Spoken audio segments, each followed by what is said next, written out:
Propozimi për shtrenjtimin e rrymës për 15% është kundërshtuar fuqishëm në Kosovë. Individ të ndryshëm, OJQ dhe institucionet të caktuara kanë dorëzuar komentet e tyre në zyrën e rregullatorit të energjisë, ku kanë treguar se si mund të shmanget rritja e tarifave. Njëri nga ta është analisti Shenel Muharremi.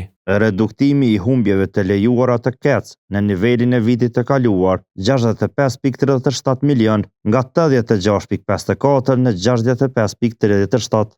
Rishikimi i investimeve jo urgjente nga 43.12 në 21.17 milion, mbështetje direkte nga qeveria. Edhe presidenca e Kosovës e ka kundërshtuar propozimin për rritjen e çmimit të energjisë elektrike. Presidenca si mos të menjëhershme ka përmendur largimin ose reduktimi i përkohshëm i TVSH-s për energjinë elektrike, subvencionimin si dhe për obligimin e pagesës së faturave mujore në 4 komunat veriore. Në anën tjetër, qeveria e Kosovës është pajtuar me shtrenjtimin e energjisë. Për të kundërshtuar shtrenjtimin e energjisë elektrike për të shtunën është paralajmëruar një protestë. Vendimin ZRE pritet ta marrë me 11 prill. Shënjestër.net